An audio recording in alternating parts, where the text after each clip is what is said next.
வணக்கம். இது காலை நேர பிரதான செய்தி அறிக்கை. விரிவான செய்திகளுக்கு செல்ல முன்னதாக முதலில் தலைப்புச் செய்திகள். சமாதானத்திற்காகவே யுத்தம் செய்தேன், மஹிந்த தெரிவிப்பு.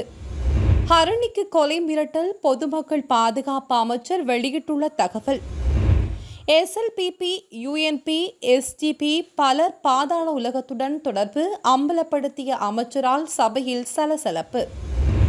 தேசிய பாதுகாப்புக்கு அச்சுறுத்தலாகும் சம்பவங்களை தடுப்பதற்கு இதுவரையில் அரசாங்கம் போதியளவு நடவடிக்கை எடுக்கவில்லை என எதிர்க்கட்சித் தலைவர் சஜித் பிரேமதாச தெரிவிப்பு.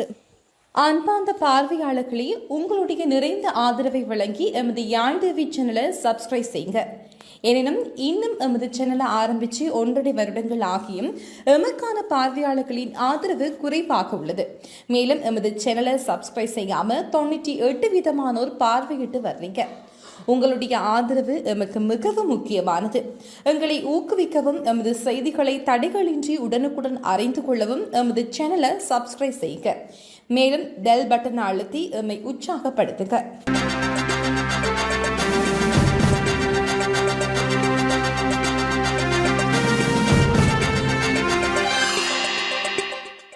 இந்த ஆண்டு ஜனவரி 1 முதல் இன்று வரை நாடு முழுவதும் மொத்தம் 46 துப்பாக்கிச்சூட்டு சம்பவங்கள் பதிவாகியுள்ளதாக போலீஸ் ஊடக பேச்சாளர் பொத்திக மனதுங்க தெரிவித்துள்ளார்.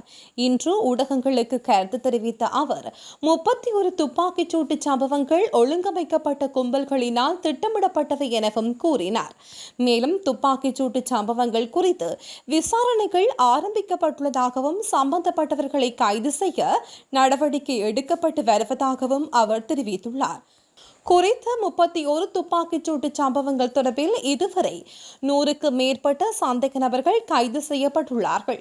துப்பாக்கிச்சூட்டு சம்பவங்களுடன் தொடர்புடைய 27 கை துப்பாக்கிகள் மற்றும் 14 D56 துப்பாக்கிகள் உட்பட 41 துப்பாக்கிகளை போலீசார் பறிமுதல் செய்துள்ளதாகவும் போலீஸ் ஊடக பேச்சாளர் பொத்திக மனதுங்க தெரிவித்துள்ளார். முன்னாள் சுகாதார அமைச்சர் கெஹலிய ரம்புக்வெலவை எதிர்வரும் ஜூன் மாதம் 3 வரை மீண்டும் விளக்கமறியலில் வைக்குமாறு கொழும்பு பிரதான நீதிவான் நீதிமன்றம் உத்தரவிட்டுள்ளது. கெஹலிய ரம்புக்வெல இன்று நீதிமன்றத்தில் ஆஜர்படுத்தப்பட்ட போதே இந்த உத்தரவு பிறப்பிக்கப்பட்டுள்ளது. இதன்போது லஞ்சம் மற்றும் ஊழல் விசாரணை ஆணைக்குழு அதிகாரிகளினால் நீதிமன்றத்தில் சமர்ப்பிக்கப்பட்ட சாட்சியங்களை பரிசீலித்த நீதிவான் இந்த வழக்கின் மற்றொரு சந்தேக நபரான கெஹலிய ரம்புக்வெலவின் மகனான ரமித் ரம்புக்வெலவை பெயரை குறிப்பிடுவதற்கு அனுமதி வழங்கியுள்ளார். கெஹலிய ரம்புக்வெல ஊழல் குற்றச்சாட்டு தொடர்பான விசாரணைக்காக கடந்த 7 லஞ்சம் மற்றும் ஊழல் விசாரணை ஆணைக்குழுவில் முன்னிலையாகிய போது ஆணைக்குழு அதிகாரிகளினால் கைது செய்யப்பட்ட நிலையில் நீதிமன்றத்தில் ஆஜர்படுத்தப்பட்ட பின்னர் தொடர்ந்தும் விளக்கமறியலில் வைக்கப்பட்டுள்ளமை குறிப்பிடத்தக்கது. நாட்டின் அமைதிக்காகவே தாம் போராடியதாக முன்னாள் ஜனாதிபதி மஹிந்த ராஜபக்ச தெரிவித்தார். போர் வீரர்கள் நினைவு சின்னத்திற்கு அருகே நேற்று காலை நடைபெற்ற பொதுஜன பெரமுனவின் போர் வீரர்கள் நினைவேந்த நிகழ்வில் கலந்து கொண்டு உரையாற்றும் போதே அவர் இதனை கூறினார். நாட்டை மீட்டெடுக்கவும் நாட்டின் அமைதிக்காக மாத்திரமே தாம் போராடியதாக மஹிந்த ராஜபக்ச குறிப்பிட்டார். தொடர்ந்தும் இதனை செய்வார்களா இல்லையா என்பது தொடர்பில் தன்னால் கூற இயலாது எனவும் அவர் குறிப்பிட்டுள்ளார். அரசாங்கமே அதனை தீர்மானிக்கும். போர் இடம்பெற்றது மிகவும் கவலைக்குரிய விடயம். ஆனாலும் நமது படைகள் வெற்றி பெற்றன. தேசிய பாதுகாப்பினால் பிரச்சனை இல்லை. நாட்டை பாதுகாக்க வேண்டும் எனவும் முன்னாள் ஜனாதிபதி மஹிந்த ராஜபக்ச கூறியுள்ளார். இலங்கையில் நிலவும் சீரற்ற காலநிலை காரணமாக 4 மாவட்டங்களில் 187 குடும்பங்களைச் சேர்ந்த 685 பேர் பாதிக்கப்பட்டுள்ளனர். புத்தளம், மன்னார், திருகோணமலை மற்றும் காலி ஆகிய மாவட்டங்களைச் சேர்ந்தவர்களே இவ்வாறு பாதிக்கப்பட்டுள்ளனர். இந்த விடயத்தை அனர்த்த முகாமைத்துவ நிலையம் தெரிவித்துள்ளது. பெய்து வரும் மழை காரணமாக ஏற்பட்ட அனர்த்தங்களினால் குறித்த மாவட்டங்களில் 177 வீடுகள் பகுதியளவில் சேதமடைந்துள்ளன எனவும் குறிப்பிடப்பட்டுள்ளது. பிரதமர் ஹரணி அமரசூரியவிற்கு கொலை அச்சுறுத்தல் விடுக்கப்பட்டுள்ளதாக பொதுமக்கள் பாதுகாப்பு அமைச்சர் ஆனந்த விஜயபால தெரிவித்துள்ளார். மின்னஞ்சல் மூலம் அவருக்கு இவ்வாறு மரண அச்சுறுத்தல் விடுக்கப்பட்டதாகவும் அமைச்சர் குறிப்பிட்டுள்ளார். ஜெர்மனி, நெதர்லாந்து ஐபி முகவரிகளை வைத்திருப்பவர்களே இந்த மின்னஞ்சல் மிரட்டலை விடுத்துள்ளதாகவும் அவர் மேலும் சுட்டிக்காட்டியுள்ளார். இலங்கையில் குற்றச் செயல்களில் ஈடுபடும் பாதாள உலக நடவடிக்கைகளுடன் நேரடி அரசியல் தொடர்புகளை உளவுத்துறையினர் கண்டுபிடித்துள்ளதாகவும் பொதுமக்கள் பாதுகாப்பு அமைச்சர் ஆனந்த விஜயபால தெரிவித்துள்ளார். நாட்டில் இடம்பெறும் துப்பாக்கிச் சூட்டு சம்பவங்கள் தொடர்பில் எதிர்க்கட்சித் தலைவர் சஜித் பிரேமதாச விசேட கூற்றொன்றை விடுத்து உரையாற்றினார். அதற்கு பதிலளிக்கும் போதே பொதுமக்கள் பாதுகாப்பு அமைச்சர் ஆனந்த விஜயபால மேற்கண்டவாறு தெரிவித்துள்ளார். அத்துடன் விசாரணைகளுக்கு பிறகு அத்தகைய அரசியல்வாதிகளின் பெயர்கள் பாராளுமன்றத்தில் சமர்ப்பிக்கப்படும் எனவும் அமைச்சர் கூறியுள்ளார்.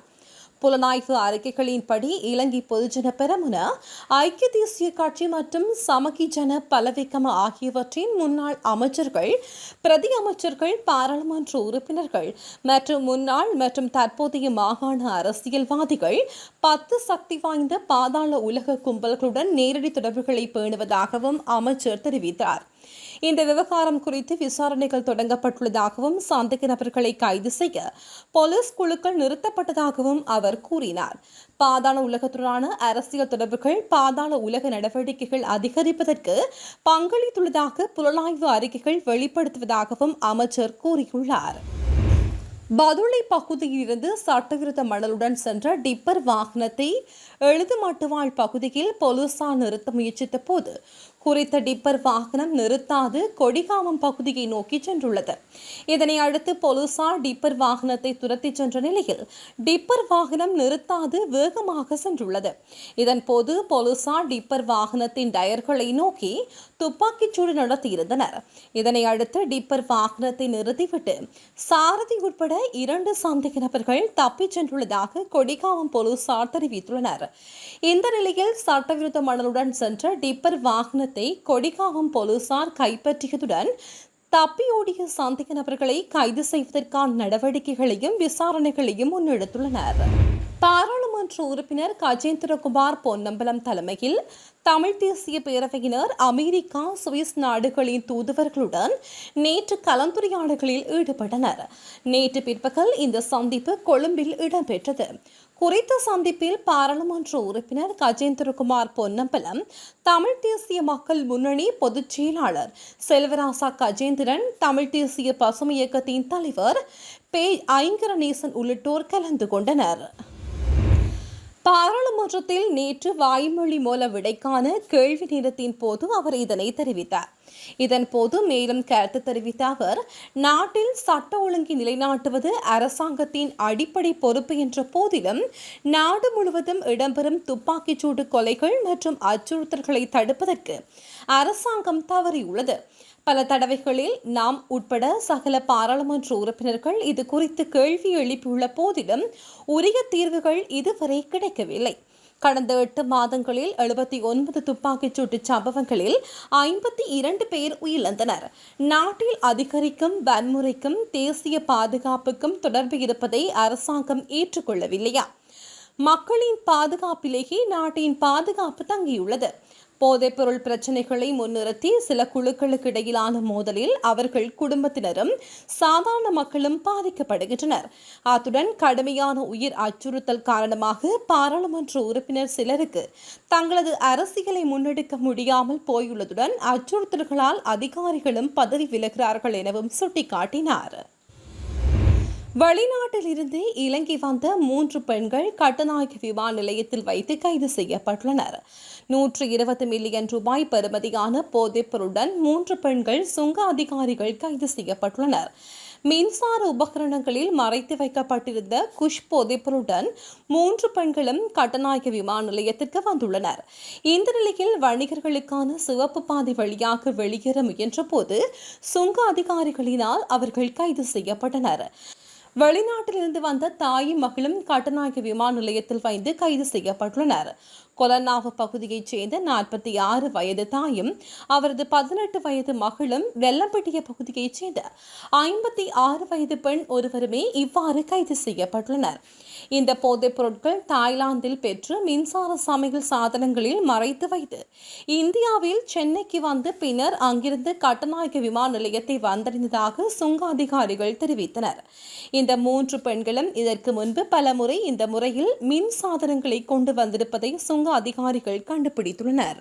சின்ன சேனலுக்கு எதாக இருந்தாலும் அது கொஞ்சம் ஆதரவு கொடுங்க. உங்கள் பொண்ணான கையை கொண்டு அந்த பெல்லில் தட்டிடுங்க. அவங்களுக்கு சப்ஸ்கிரைபர் 5-10 ஏறுனா அவங்க மனசு சந்தோஷப்படும். அவங்க வீடியோவும் பாருங்கள்.